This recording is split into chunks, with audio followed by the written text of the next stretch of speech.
what is computation? This is a question I've been asking myself for a number of years now, and we're going to continue looking at it throughout this course. So I want to give a bit of the background material that can be used for answering or attempting to answer this question. So today's topics are going to be the lambda calculus, both the untyped and the simply typed.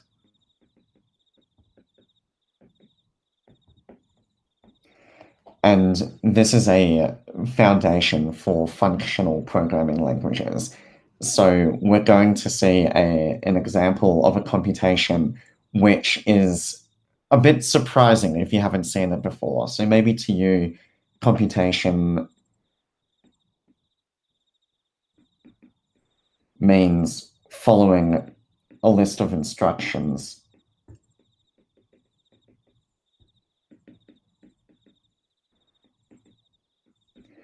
But what we're going to see is possibly an alternative, which is programming by substitution. And that will be defined formally later, but the most compelling part is going to be an example where we're going to look at it and really see that a computation has been performed, but there was not this imperative style of following a sequential list of instructions. Instead, we really did just perform substitutions of terms inside some language into variables of other terms inside that language until we were no longer able to do that. So we proceed until we reach so-called a normal form, and that's going to be the output of our computation.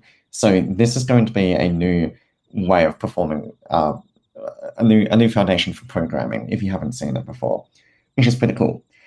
And then I'm going to make a category out of such things.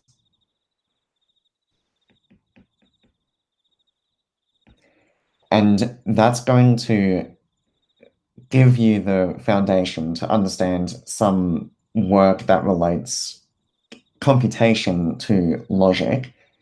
So let me go here.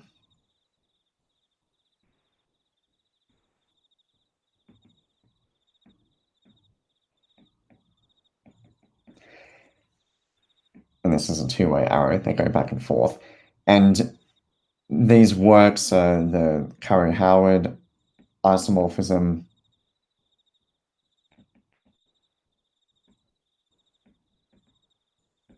or the Gentzen, Mintz, Zucker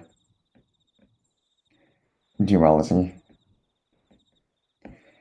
And these are examples of work that relate computation to logic, as implied by what I drew.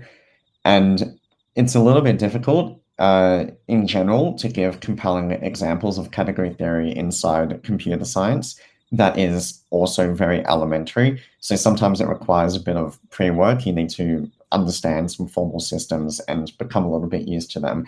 And the category that we're going to look at is not drop dead straightforward. We have to adjoin this formal element 1 and another element star, and we need to look at cases for the composition, etc. So the point is, this work is really cool because you see the dynamics of computation revealing itself inside logic, and you get a back and forth between these two ways of observing the same phenomena. But it can be a little bit confusing if you jump straight into the literature. So my plan is to help you get over that initial hurdle, and then you'll have the appropriate foundation to read the relevant papers or the relevant literature. And we're not going to go through the entire thing, but this is just going to get you set up to be able to do that. And then, by all means, if there's popular demand for me to go on and explain the rest of it. So, for instance, I'm not going to cover the logic side of it. We're just going to be looking at the computational aspect today. But if anybody was ever interested in me covering the logic material, and going through the entire thing, I would be more than happy to do that. But today's goal is a bit more humble than that. Okay, untyped lambda calculus with a U in there. Think of this as a language, okay? So I'm literally going to set up a language for you. So what does a language have? Well, it has letters, and it has words, and it has sentences. And what you'll notice is that languages they're not such that every combination of letters makes sense. There are only particular combinations of letters that count as words, right? And so you have to define that as well. So we're literally going to start off with the definition of the letters of the language that I'm going to be setting up. So let V be some countably infinite set of variables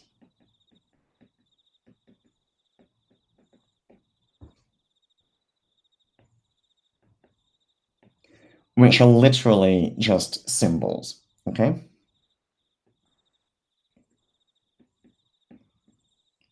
And then L is the language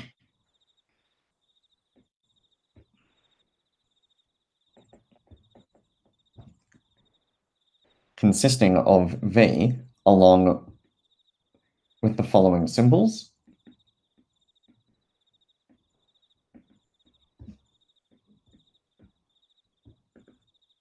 So we have lambda, and we have dot, and then we have open bracket, and we have close bracket. And let me get these other things that look like symbols off the page. Okay, so L is just that set of letters, okay? The variables, and then lambda, dot, open bracket, close bracket. We use the Kleene star notation, so let L star be the set of words over L. So these are all finite sequences of letters coming from this language.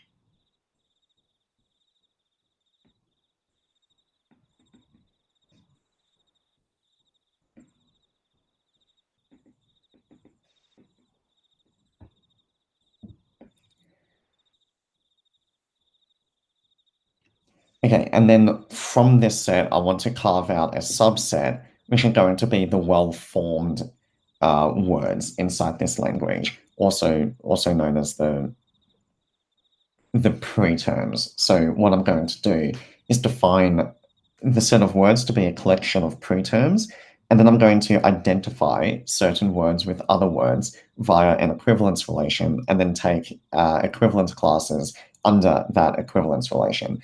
And those equivalence classes are going to end up being the real words. They're going to be the terms inside this language. But to set that up formally, I need to start off with preterms and then take appropriate equivalence classes. So let's capital lambda subscript P for preterm denotes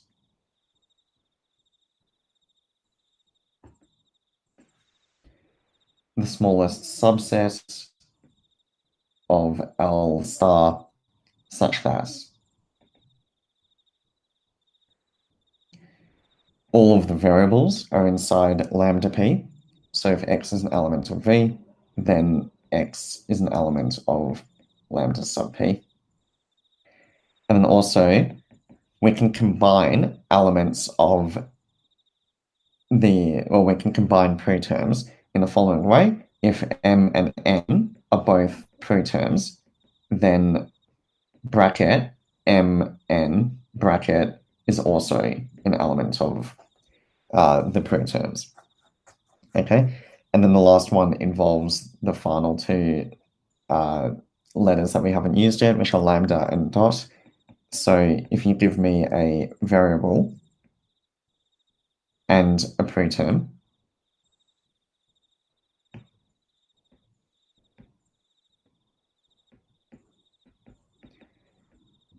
then open bracket lambda x dot m close bracket is also a preterm. Okay, so we have a collection of variables, and then there's 4 extra symbols, and then we build the preterms of this language using these constructions. Okay, the preterm formation rules, if you will.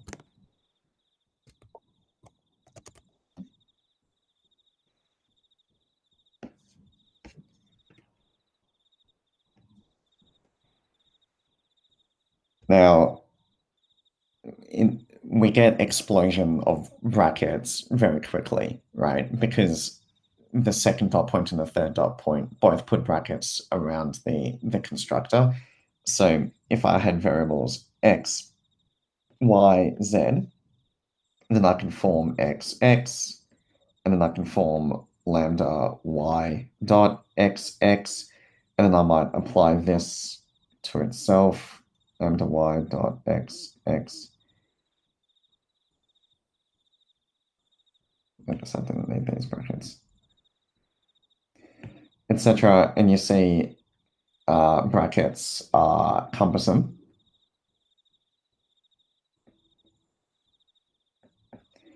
So we have the following conventions. Whenever we have the concatenation of 3 terms like this, then what that really means is the following bracket order.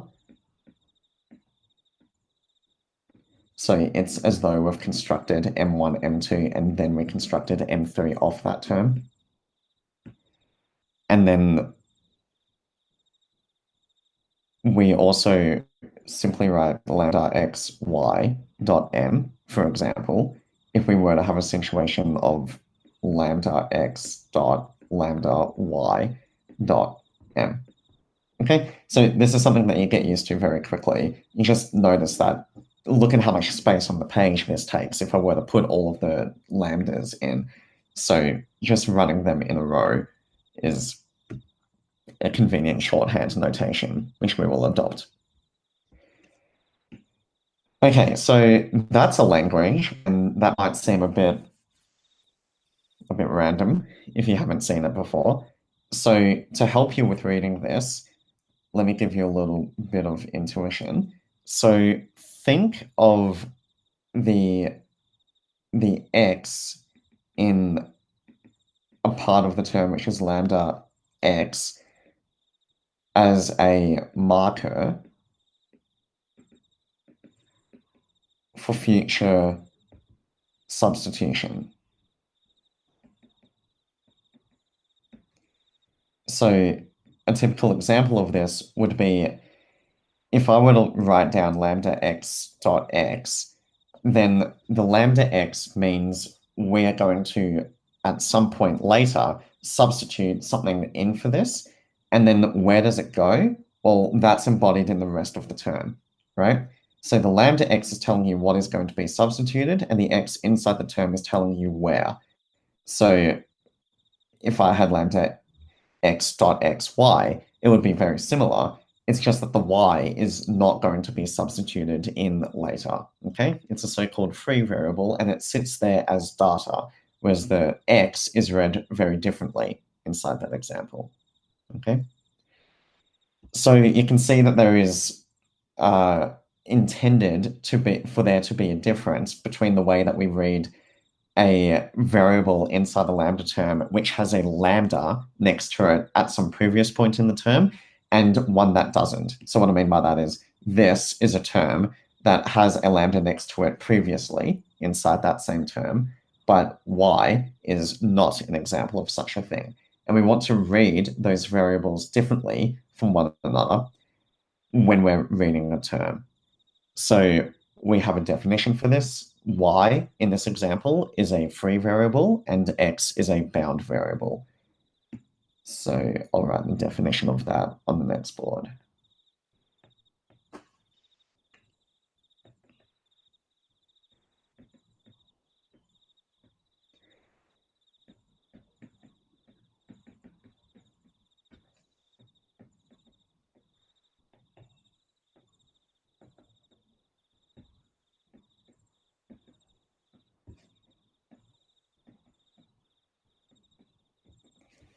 given a preterm m, let fv of m, so free variables of m, be the following recursively defined set. So basically, everything is a free variable except for that which has been bound by a lambda. So if m is equal to x, which is just an element of v, so if it's a variable, then the free variables of m is the singleton set just consisting of x. If m is constructed via the second dot point, so m1, m2, then the free variables of m is the union of the free variables of m1 and the free variables of m2. Okay, and the last one, which makes this an interesting definition, is when m is constructed via the final dot point. So if it looks like lambda x dot m prime for some term m prime and some variable x, then the free variables of m are the free variables of m prime, and we delete the element x from that set. Okay, so x, an element of the free variables of m,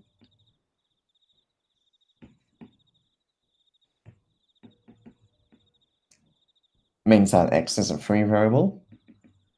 So that's just part of the definition. And all other variable occurrences are bound.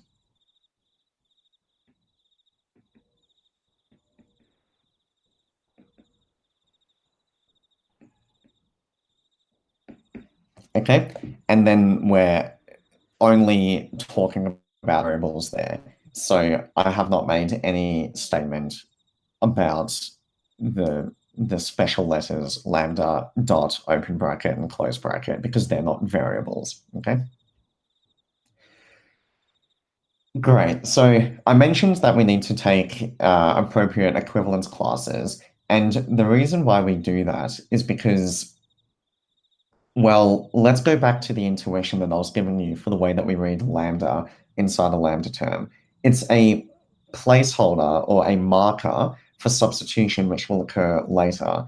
So when I had lambda x dot x, this was thought of as the term that takes in data x and then just returns that data. So it'll take x and it will substitute it in for x here.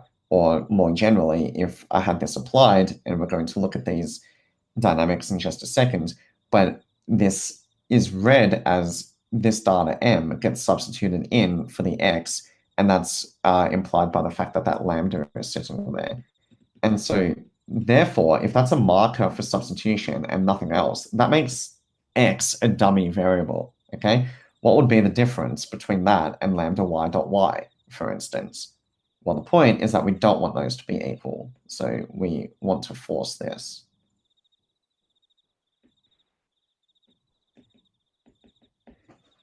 Plus more generally. So we want every time that we rename the bound variable, we want that to be consistent. We want that to be read as the exact same term. Okay. Just to be clear, So I think you said now, earlier that we don't want them to be equal. You mean you do want them to be equal, right? Oh, did I say that? Gosh. I may have misheard you, but just to be clear. No, I'm also pretty tired this morning, so that's definitely possible. Yeah, we absolutely want these to be equal, right? So these are non-equal preterms, and then we're going to define an equivalence relation that makes them equivalent terms. Okay, so let's run over here.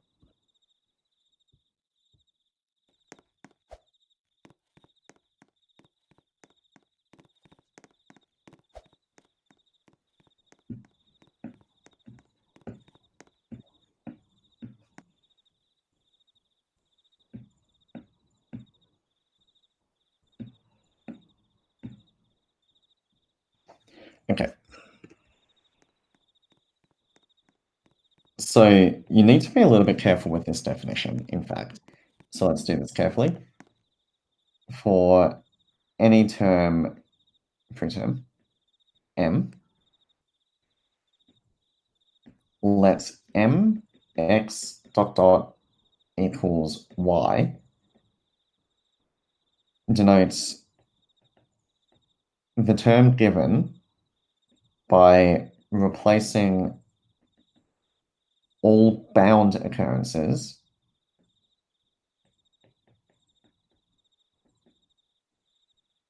of x in M with y. Okay, and then we define an equivalence relation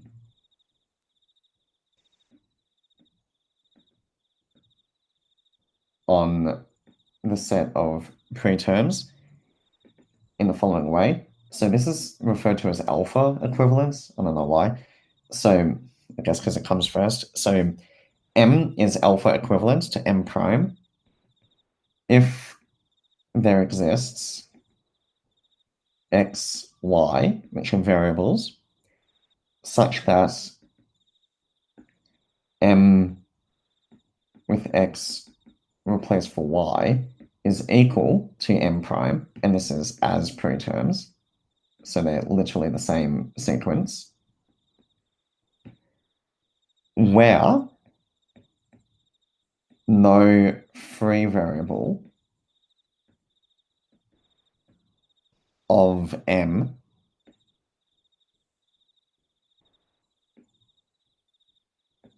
becomes bound in M prime. Okay, so let me show you the key example that breaks this condition that I've put down the end, and you'll see the point, and then I can go back to this definition and explain how I've avoided it. So say I had lambda x dot x y, for instance, right? If I were to grab that and apply this notation, so set x to be equal to y, then what this is I go through and I replace every bound occurrence of x with a y. So that is the sequence lambda y dot y, y. Okay, so this violates the condition. So I'm saying that this is not allowed inside alpha equivalence. And the reason why is because, well, let's just consider the free variables of this term and of this term. We can see that y is a free variable before the substitution, but it's actually only a bound variable afterwards. So in particular, the second term does not have any free variables at all, right? So that's an abuse of the data of the term. You want to think of the free variables as part of the data of the term. And since that has affected us, we read these terms as strictly different to each other. And so indeed, they are different to each other. Okay, so that's the kind of substitution that's not allowed. But then what is perfectly allowed would be something like lambda x dot x, y, and I replace x for z, say, and so that becomes lambda z dot zy. That kind of substitution is allowed. Does that make sense? Does anybody have any questions about alpha equivalence?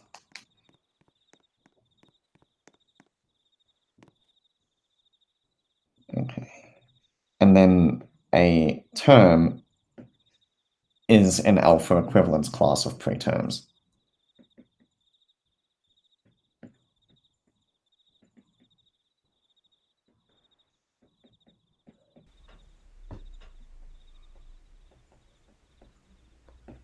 What's the best objection to alpha equivalence? What does that mean? Best objection. Okay, if one day, let me put it a different way. If one day you heard that aliens had landed and convinced Will Troiani to reject alpha equivalence, what did they say? So my big bugbear with alpha equivalence is we're defining a language, right? And so we're developing a syntax, and we have not said anything about what this language means. I've given you intuition toward it, right? But that's just me trying to explain the syntax to you. So then I might go ahead and try to describe what this thing means or prove that it is capable of computation in some kind of meaningful way, etc.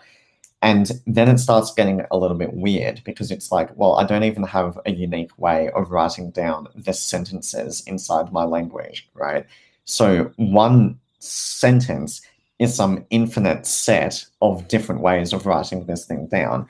And I think that that's a little bit illegitimate, but I don't think it's actually that big of a deal anymore because there do exist representations, like there exists alternate syntax for the lambda calculus, which does have a unique way of writing everything, does have a unique way of writing each term. So not alpha equivalence classes, but just there's one and only one way of writing down a term, not a preterm, a term. But they require massive tedious components like counting brackets in order to understand what variable is referring to. I think it's the scope. So in order to work out what is a higher depth variable inside bounded by more lambdas requires excessive bracket counting and things like this. So you kind of have this trade-off of ease of read with non-uniqueness of representation of the lambda terms. Is that the answer you thought I was going to give, or did you think I was going to say something different? I really wasn't looking for a particular answer. I guess one piece of intuition that's maybe worth communicating is that what alpha equivalence says is that we use these variables because we have to write something on the page, but the alpha equivalence is communicating the fact that what we really care about is the coincidence of symbols. So what we want to say is that the thing here and the thing over here are the same thing. These things, these places somehow talk to each other and remain synchronized. And that's one way of doing that is writing letters on the page and then having a rule that you're allowed to do this. But really that's what we're trying to achieve. And proofnets, for example, would do that in a different way, but that is how we arrive at this. Yeah. Also, I think that if you are going to write down the system of alpha equivalence, you need to treat alpha renaming steps as part of the computation. So we're going to move up to beta equivalence in one moment, and a beta, two beta equivalence terms can look very different. And in fact, moving from one to the other is the process of computation. But a lot of people leave out the alpha renaming as part of the computation of lambda calculus. But I think that should also be taken into, I think that also counts as computation. Okay, so I'll mention that again when we get to it. Are we up to beta reduction? Yes, I think we are. Okay. But I did see some questions. Were there questions in the chat or not really? Same patterns. Okay. Okay, single step beta reduction. So these are the core dynamics of the lambda calculus.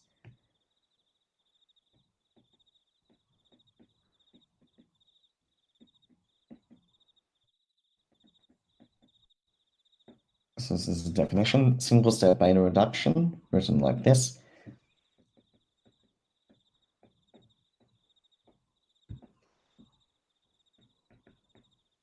Is the smallest relation on lambda. So I forgot to define this. So lambda sub p was the set of preterms, and then just lambda is going to be the set of terms. Okay, satisfying the following. So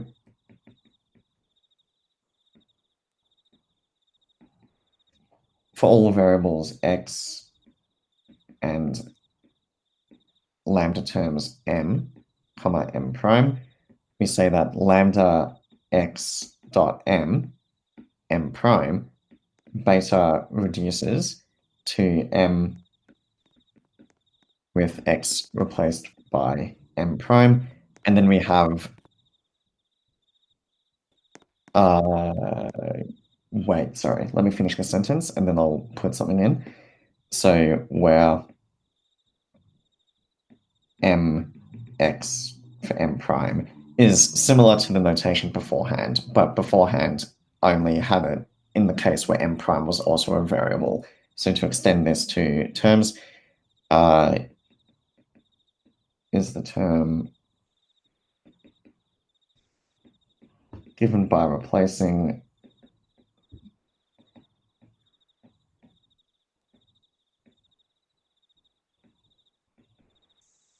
the bound occurrences of x not next to a lambda in M with M prime, okay? And yeah, I'm just pausing for a second. This doesn't seem complete. So did I put a... Yeah, okay. So we've got the same possibility of capturing of a free variable that I described earlier. And for beta reduction, we do need to, yeah, let me think for 1 second. So, But you also want to take that to be allowed. You've defined like on the very outside, single step beta reduction should be allowed. I mean, you want the relation generated by that and closing under context, right? yeah, but no, I guess free variable capture is okay in the beta reduction. That's just something that might happen, right? Is that not true? So let's think about it like this. If I had lambda x dot x y, and I applied to that, yeah, I need lambda xy dot xy, and I gave to the x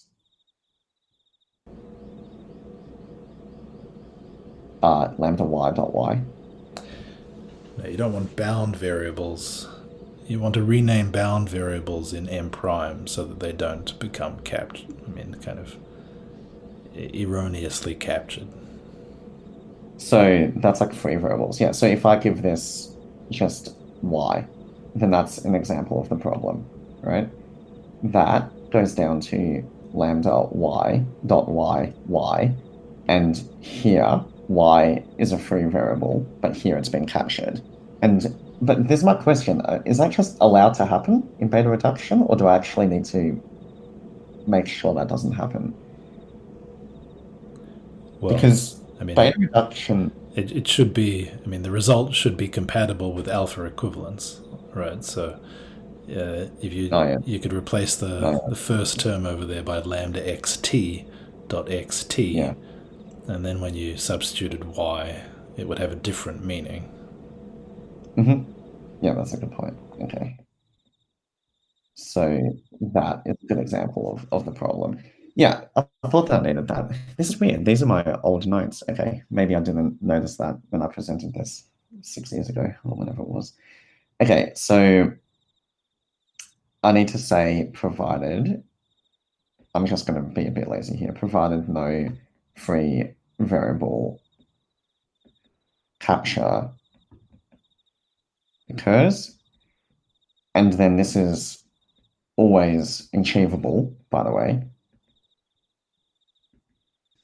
by alpha renaming and infinitude of v. Okay, so since I paused on that and got a little confused, let's go through that just carefully for 1 second to make sure everyone understands. So let me move over to the next set of boards. So the point that we're making is beta reduction has to be compatible with alpha equivalence, right? So I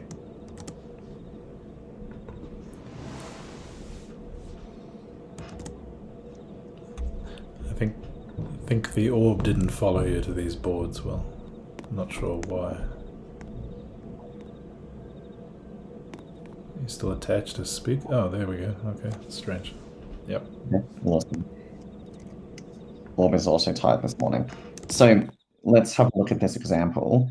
If we had lambda xy dot xy, and then I applied y, then that, let's put a cross through that. So that does not beta reduce to lambda y dot y, because we have the free variable capture here. So free variables of y is the set y, and you can see that the free variables, I guess this, yeah, and then we can see that it has, I'm going to say, y has been captured. So it's become a bound variable, right? So what you have to do instead, and in fact, this also is a good example of where alpha renaming should be considered as part of the computation. Lambda xy dot xy first has to be alpha renamed, so that's just alpha equivalence. So I guess the notation I had for that earlier was that. Lambda xy prime dot xy prime applied to y, and then this does beta reduce to lambda y prime dot y prime, right? And we can see that this term and this term are not alpha equivalent to each other, because if I were to perform the substitution, I would be capturing a variable, and that's what we need to avoid. Okay, and we also need beta reduction to be compatible with the inductive construction of lambda terms, right? So finishing the definition, beta reduction is also compatible, i.e. m beta reduces to m prime, n beta reduces to n prime, implies m n beta reduces to, oh man, this seems wrong as well. Yeah, I see it. Okay. So this is going to require 2 steps of beta reduction. So if I put m prime, n prime here, then I've done 2 beta reductions inside the 1 step, and I want to disallow that.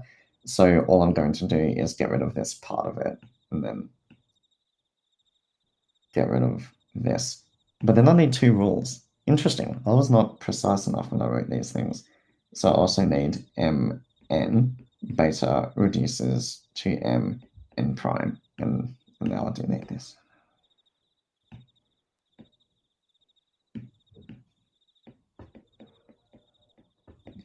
Okay, so if m beta reduces to m prime and or n beta reduces to n prime, then we get these 2 reductions as well. So this is part of the definition. So I said the beta reduction is the smallest relation satisfying the following, and this is also one of my conditions. I'm saying that this also needs to be satisfied. And then lastly, I have one more inductive constructor for lambda terms. So, and if m beta reduces to m prime, then lambda x dot m beta reduces to lambda x dot m prime. Okay. And that's the end of my definition of beta equivalence. That was a little bit messy. Does anybody have any questions about that?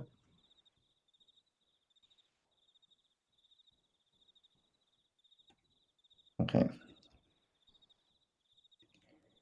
So now I want to show you one of my favorite calculations that I've ever seen. I don't really know why I like this so much, but I really do. So let me show you how this is performing computation, right? And this is going to look weird to begin with, but by the end, you end up with something really quite nifty. So I'm going to introduce a few terms. I've suggestively written 1, but that is just going to mean the following term, lambda fx dot fx, okay? That's some term, and I'm calling that 1. And then I'm going to write 2, and this is going to be lambda fx dot ffx, okay? So this kind of implies what all of the integers are, but I'll give you one more. So 3 is lambda fx dot ffx. Okay, so thinking about the bound variables as placeholders for substitution, then you can see 1 is essentially one application of x to f. But then 2, you apply f twice. And then 3, F you to apply X, f I think you meant. f to x. Yeah, so you're applying f to x once, twice, 3 times in the integers 1, 2, 3. Okay, and then I'm going to show you what plus is as well. So plus is lambda m n f x dot m f n f x. Okay, and now let's go ahead and see what happens when I apply 1 and 2 to plus. So I do plus 1, 2. And just writing this out is lambda m n f x dot m f n f x lambda f x dot f x lambda f x dot f f x. Okay, so now we need to perform the substitutions, right? So you see that here we have lambda m, and then you have the rest of the term, and then you have this term, which is going to be replaced, is going to replace the m via beta equivalence. So this beta or beta reduction. So this beta reduces to lambda n fx dot lambda fx dot fx f n f x, and then lambda fx dot f f x. Okay, that's a really important step. I hope that everybody understood that. So maybe I can make the top line a bit neater by drawing an underline here and an underline here. Maybe I'll use green and red. So green has been substituted in for red into the following line. And then the next pair is this f going in for this f. Okay, and that doesn't really change anything, but it kills one of the lambdas. So that beta reduces to lambda n f x dot lambda x dot f x n f x, and then lambda fx dot ffx. So I'm not doing anything with the lambda fx dot ffx, the numeral 2 at the moment. Okay, next we have nfx, which is going to go in for this x. And so what's that? Lambda nfx dot f nfx for lambda fx dot ffx. Okay. And now lambda fx dot ffx goes in for this n. So that beta reduces to lambda fx dot f lambda fx dot ffx fx. Did I get that right? Looks like I did, but I should put brackets here and here. Okay, and then we get this f going in for these f's. Lambda fx dot f lambda x dot ffx x, and then this x goes in for this x, and we get this beta reduces to lambda fx dot f f f x, and that was exactly what I wrote down as 3. Okay, and you can see that there's no more beta reductions to be performed. So it's not even like I came across 3 and I just made the decision to stop because I wanted it to be 3. It's like this is actually where we ended up. We ended up adding 1 and 2 together and we got 3. So this is the point. This is what I was saying in the introduction. This is not performing a sequence of instructions that have been written out by the coder. These are 4 terms that have been constructed, and then I just put three of them together and performed the substitution rules that I was allowed to as per the definition of the language. And I found that we are able to calculate things inside this language. So this is the foundational computational concept of functional programming languages. Cool. Any questions about that? I think it would be more beautiful if it was written in JavaScript. Why do you think that? No, I'm being sarcastic. All right, let's look at as an exercise for you to write that out in JavaScript. Go for it. No, it's awesome. I agree. I love this calculation. Yeah, no, it's so good. All right, let's move over to the next set of law.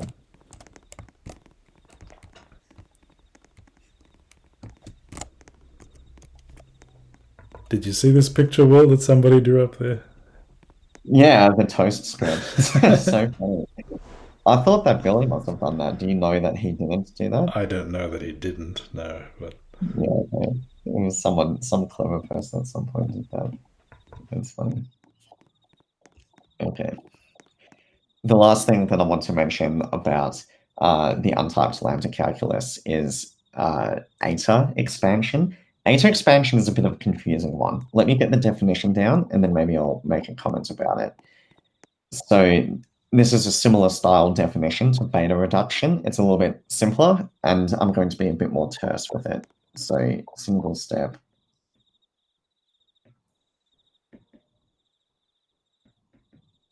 Eta reduction.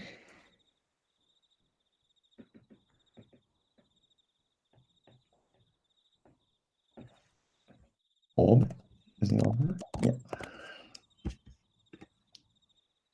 Is the smallest compatible relation on lambda satisfying the following. So m eta expands to lambda x dot mx, where x is any variable that does not appear as a free variable inside M.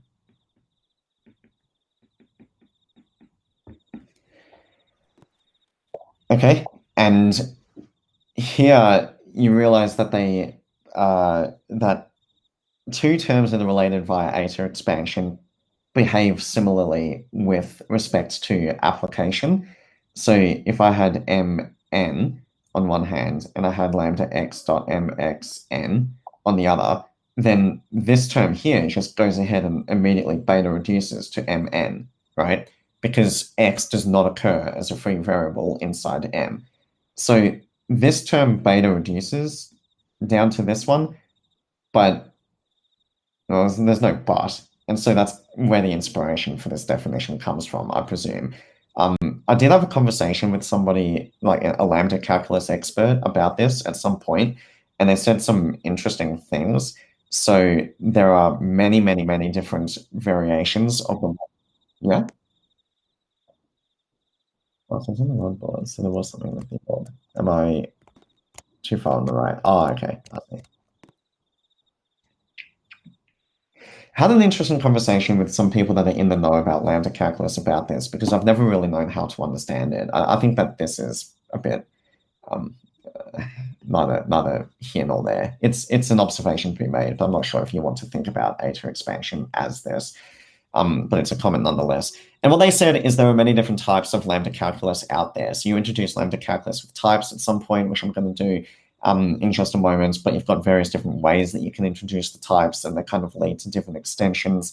Some people want to tie the lambda calculus very closely to particular types of categories, and so that inspires different typing systems, etc. So there's a whole kind of family of systems out there, and sometimes you get the identification of eta application, eta expansion, as these two terms have the same induced function on them, right? So when you have a programming language and you have programs inside that language, you can look at the induced function, which is just the set of pairs of input-output pairs for that program. And for the simply typed lambda calculus, I think you actually don't get identification of induced, you don't get two terms are related if their induced functions are related, even if you work up to beta eta equivalence. But the examples of the terms that you need to come up with are incredibly pathological and extremely big, but there was some significant moments in the Lambda calculus when they understood that. So I think that eta equivalence was meant to tie down that idea, but it actually doesn't. And so it kind of became this extra relation, which is a bit of a mysterious one. I don't have that much of a great answer for this. However, I'm going to be creating a category out of these lambda terms a little bit later, and I will crucially need eta equivalence. If you don't take terms up to eta equivalence, then you don't get, then what I write down later is not a category. So this is important for us. Okay, and then I'll just note that we often work up to beta eta equivalence, which is a definition, which is the smallest equivalence relation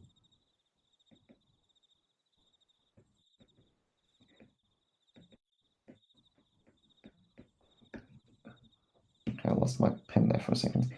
Containing beta, I'll just run it like this, beta reduction and eta expansion.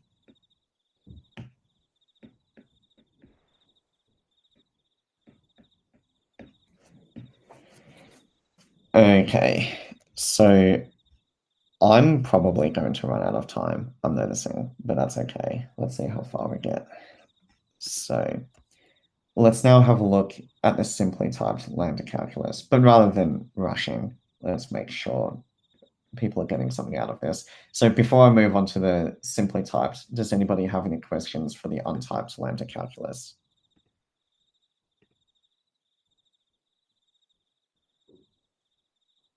Okay.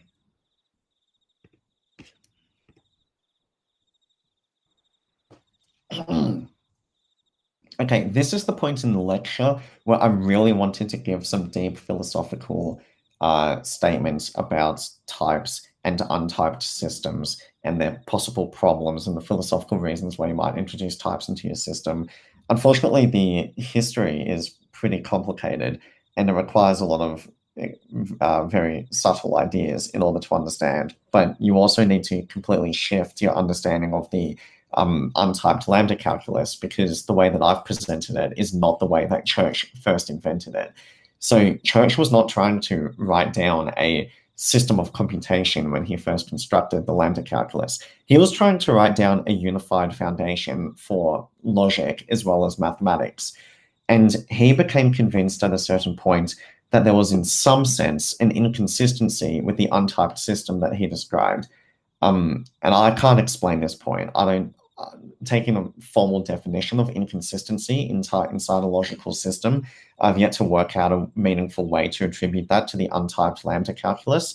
But one thing that I can say is that this was occurring at a point in history where Russell and Whitehead were working on their Principia Mathematica, or they had finished working on it. And the main contribution inside that text was the concept of types. So that's a philosophical idea. We're just saying what lies at the foundation of mathematics.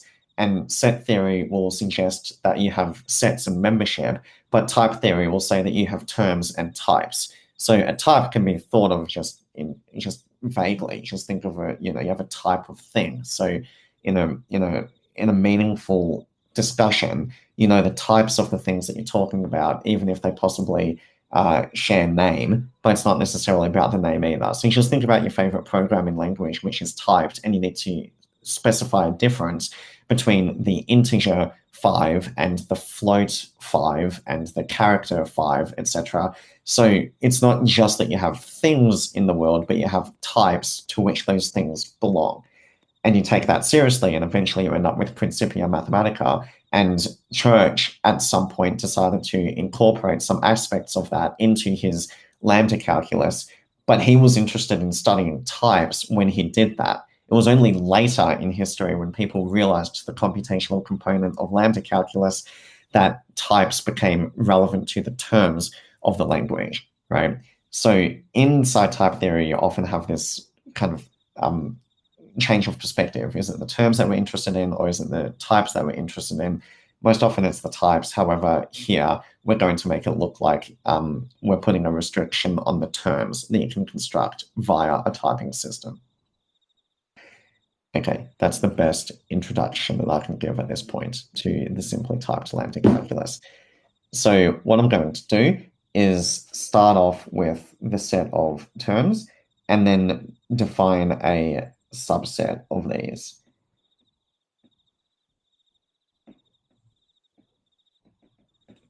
And we do it by constructing a notion of type.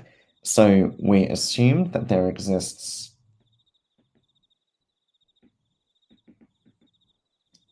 an infinite, I should say countable, countably infinite set of atomic types.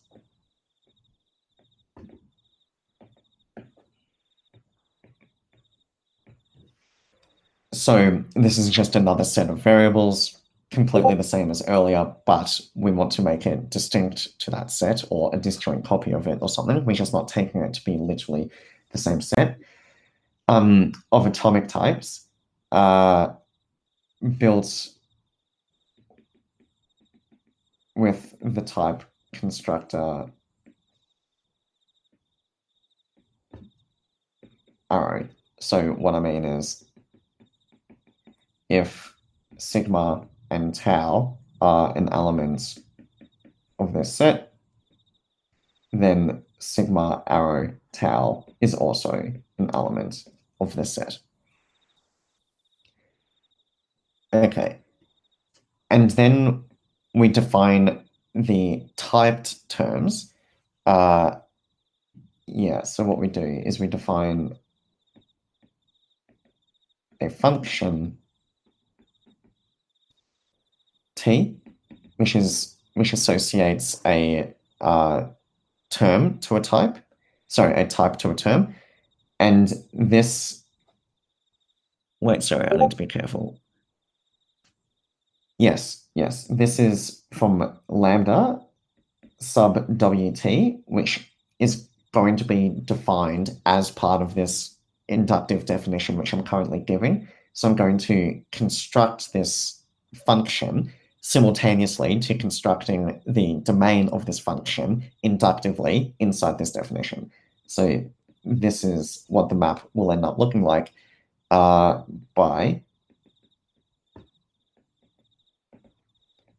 the following rules. So all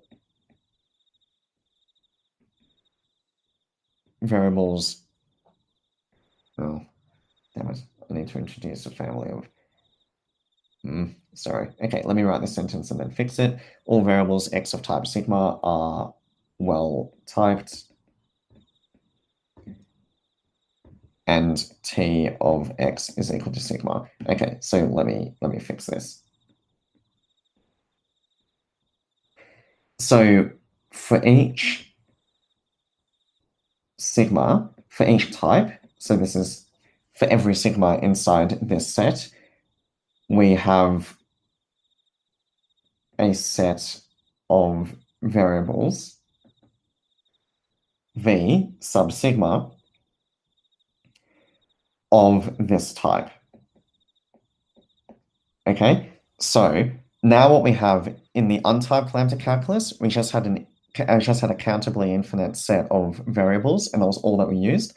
Whereas now we have a countably infinite set of types, and then for each type, we take another countably infinite set of variables, and we're doing that for each type, right? So we have a family of variables parameterized by the set of types, and then we simply write x colon sigma for x is an element of v sub sigma. Okay. Yeah, look, I'm really sorry. There's another mistake on the board. So I shouldn't really have atomic types here because I've conflated the atomic types with the type constructor. So yeah, this board is a little bit vague. what you do is you start off with a countably infinite set of atomic types, and then you define a new set of types, which is built out of the atomic types as well as the constructor, which is the arrow constructor. And so then you get a new set, which is the set of types. And once you have the set of types, then you construct a parameterized family of countably infinite sets of variables of each of those types. Okay, and then we build the well-typed terms, which is what this set is, out of that parameterized family.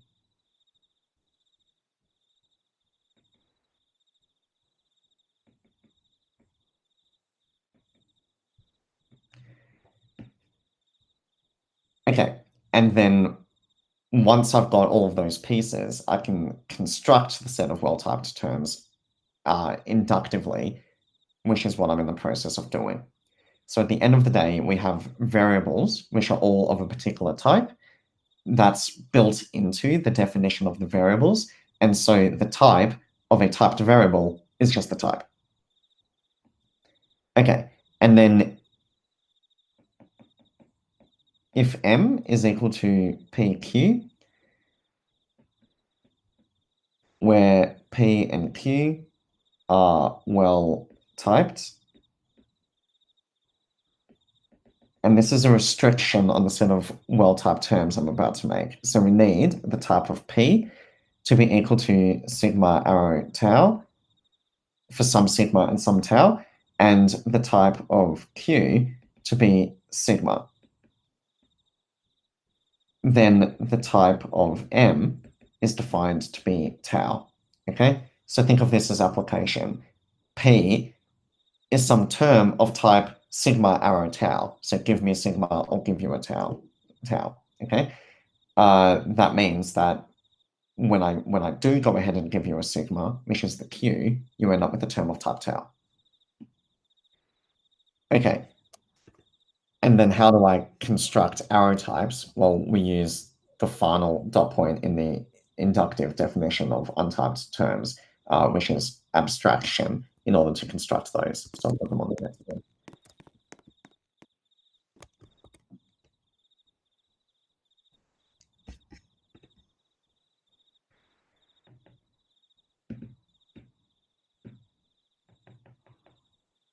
This is the final dot point. If M is equal to lambda x dot n with n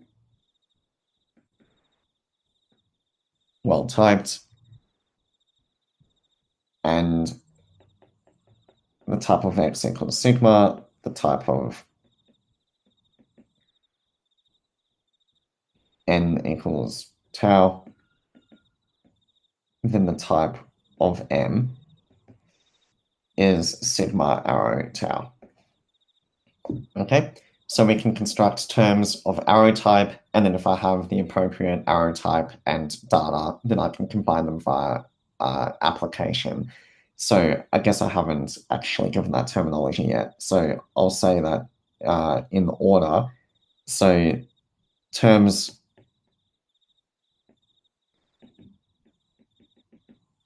of the first dot point, variables,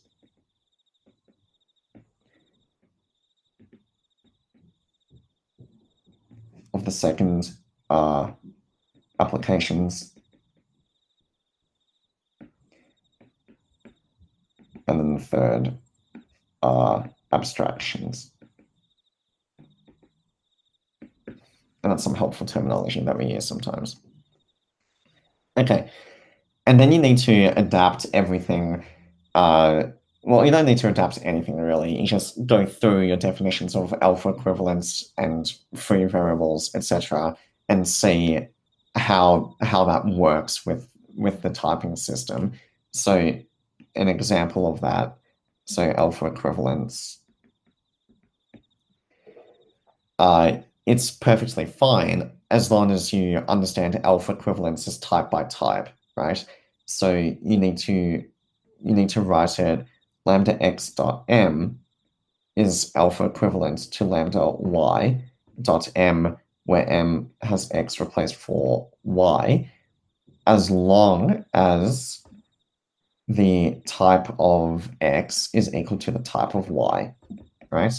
And you can see that we're going to just not end up with a consistent typing system with a compatible typing system with respect to alpha equivalence if we don't put this requirement in, okay? So there's a little bit of bookkeeping in order to upgrade things from the untyped setting to the typed setting. But at the end of the day, what you end up with is just a subset of the terms. So there exist terms inside the untyped lambda calculus that don't exist inside the typed lambda calculus. There is no there is no assignment of types that you can give to the variables involved that will end up with a well-typed term. So an easy example of that is XX, right? I mean, this has to be something of type tau arrow sigma, but then this has to be of type tau, and these two types are not equal to each other, so they can't possibly exist inside the same variable, okay? So this is a restriction on what we're allowed to perform applications to. And what you end up with is you can only apply abstractions, okay? And that's kind of the point. Okay, that's a very hard and fast introduction to the simply typed lambda calculus. I've got about 15 minutes left, maybe a bit less, and it would be great to put the definition on the board of the category of simply typed lambda terms. So I'm going to try ahead and do that. I'm going to go ahead and try to do that. Does anybody have any questions about the simply typed lambda calculus? I apologize for my terseness. Does anybody want to double check anything?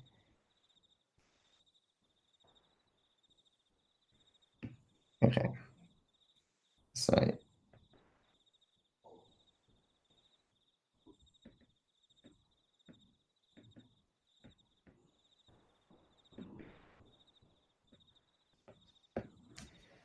now we have a category of the simply typed lambda calculus where the morphisms are going to be the lambda terms. We define a category L whose objects are the types, okay?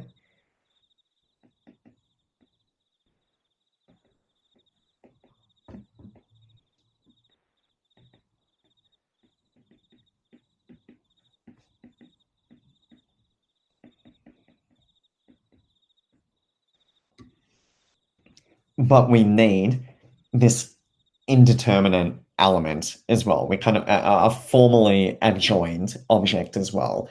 That's the only way that you can end up with morphisms that also account for terms that aren't of arrow type. So plus a formal symbol 1. So the objects of L is the set of all of the types, union this symbol 1. Okay? And then the morphisms are given, you're going to define 4 different cases depending on what the objects involved are, whether they involve this formal symbol 1 or if they don't. So the morphisms given sigma tau, which are types,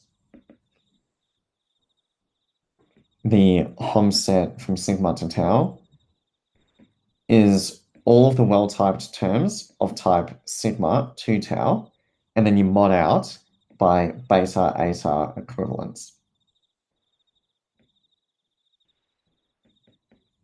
The Hom set from 1 to sigma is all of the terms of type sigma modded out by beta eta equivalence.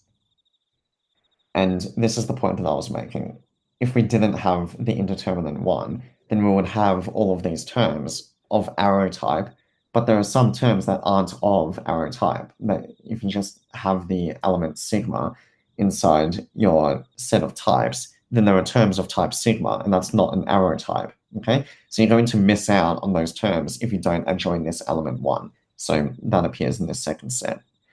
But there's still more. I could also have a morphism into 1, okay? And what we do is we create a new formal symbol, asterisk, so we just put in this extra morphism and we say that that's what you're equal to. So for the experts, we're forcing 1 to be a terminal object there. And then from 1 to 1, this is forced upon us. We need an identity morphism. So again, we just take some single element set here.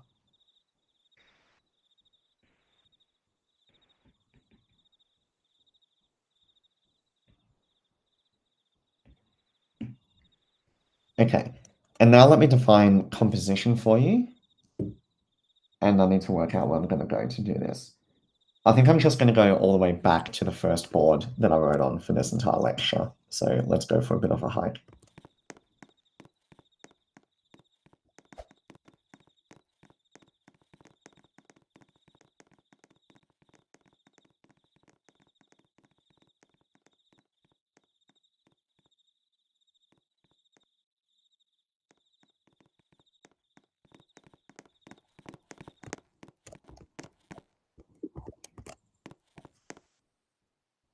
Okay. Clipboard.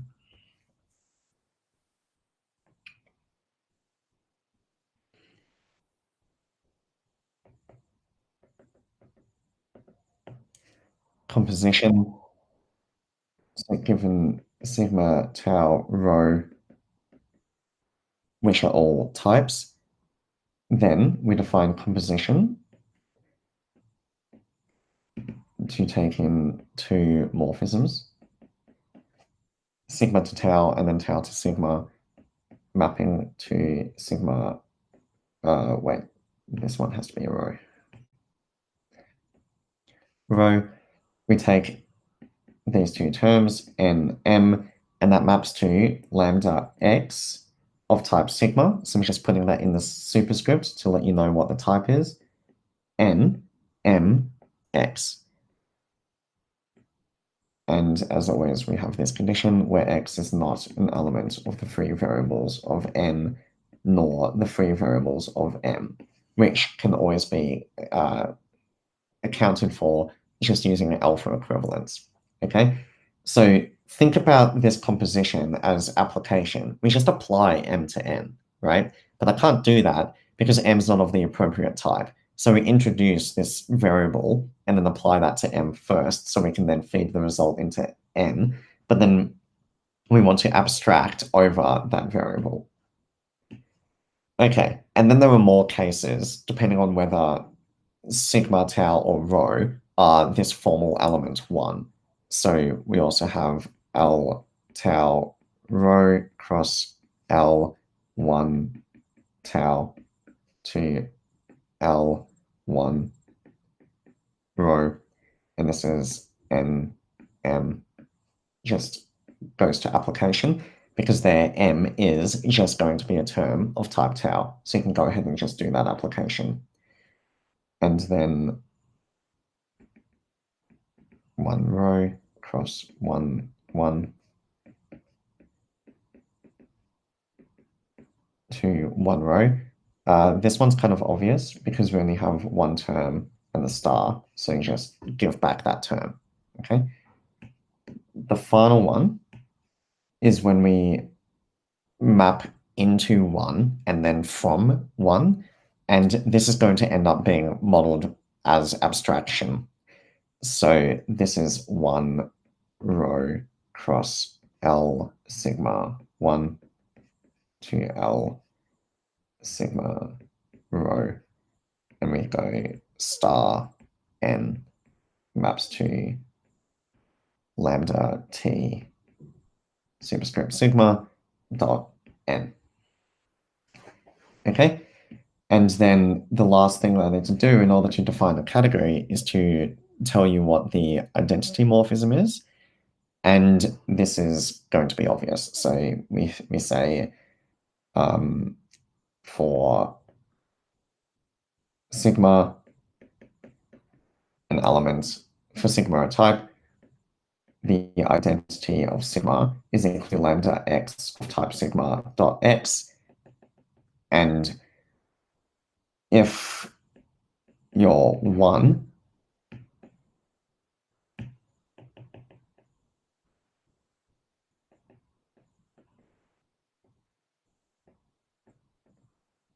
well, you only have one morphism from 1 to 1, and that's the star.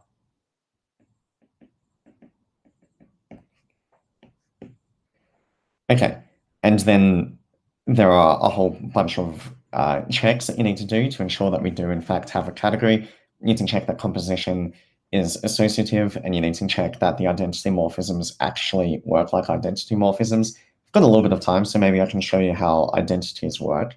So we can consider a situation where we have lambda t of type sigma, m applied to the identity on sigma t.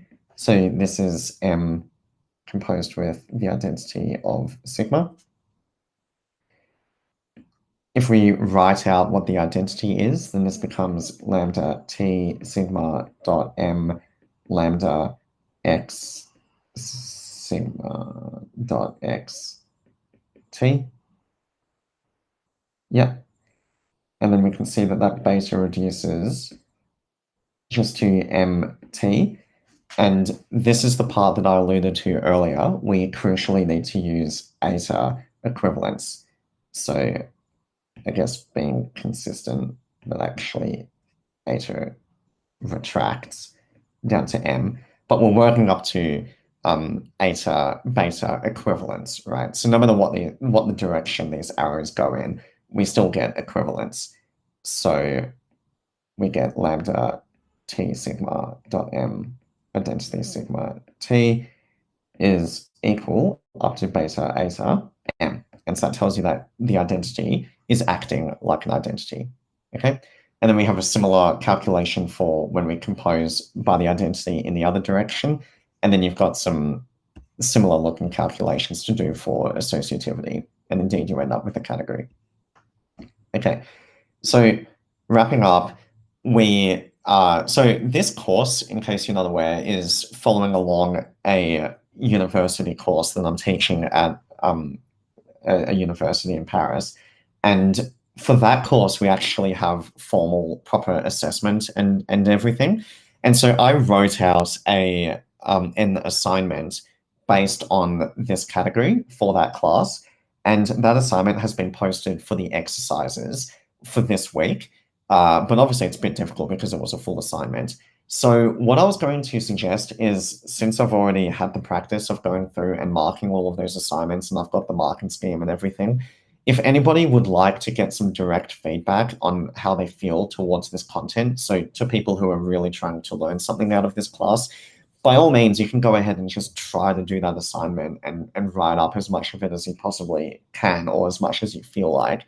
And you can send that through to me, and I'm more than happy to have a look at that and give you some informal mark, right? So I won't give you a grade, but I'll just go through and say, this calculation could be more efficient if you did it this way, or maybe this part is not quite correct. You need to observe the following thing, or whatever. So if anybody wants that kind of feedback, I'm more than happy to give it.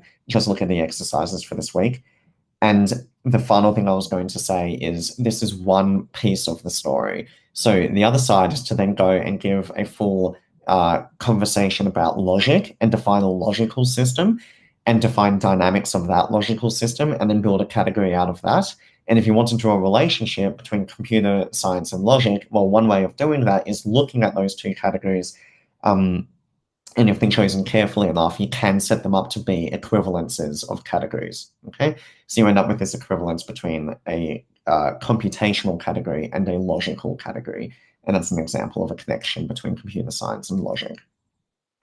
Okay, I'll finish there and I'll open up for questions.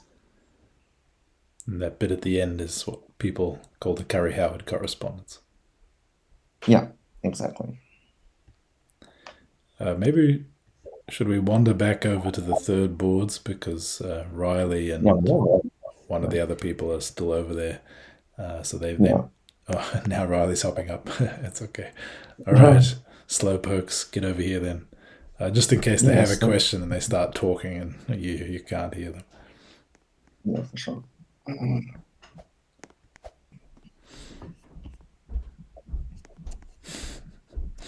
What's he doing? Hey, Riley, you hear me? He's excited. I don't know what's going on. I don't know why the others are over there. Okay, I'm getting jumped on. That's normally a good sign in this world. Um, if you can hear me, I've finished the lecture and I've opened up the floor to questions now. So if there's anything that you wanted to ask about this lecture, you can ask now. Why you seem kind of like particular about having countable sets of variables? Why? Oh yeah, that's a good question. So I always put in countable because I want these things to be systems of computation and I want them to be logical systems. So if I'm thinking of an interaction with a human, right?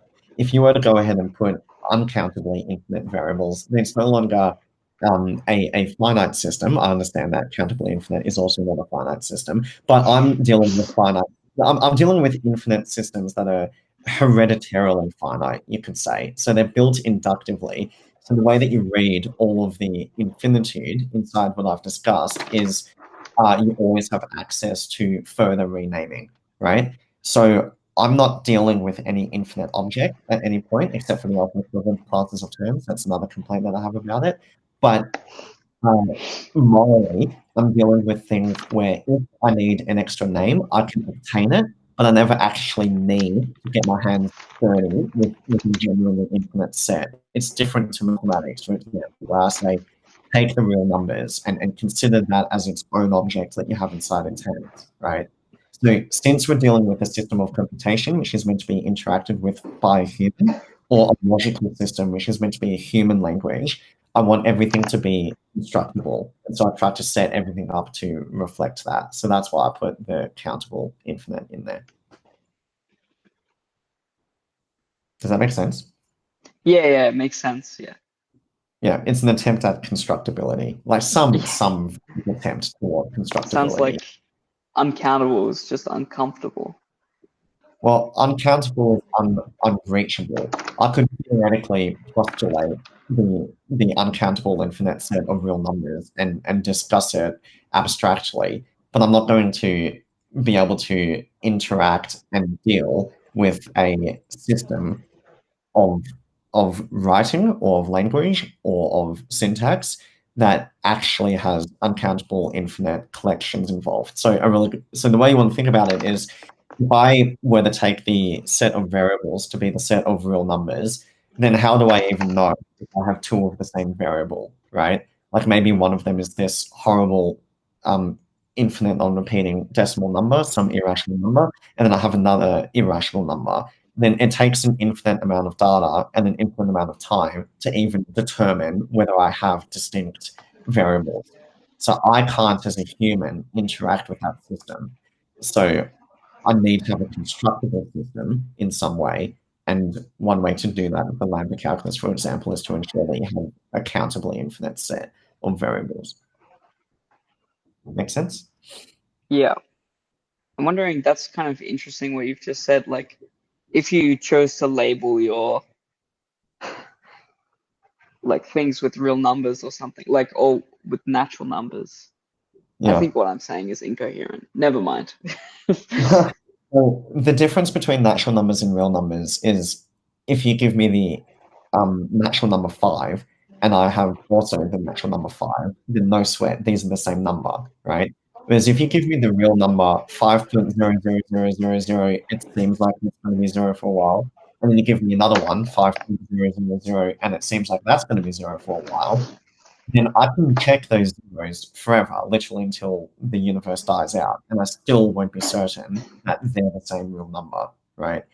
So you've got this like inability to distinguish between your variables that are your letters of your language. That doesn't make any sense. If I can't tell the difference between an A and a B, then it's a bad language, right?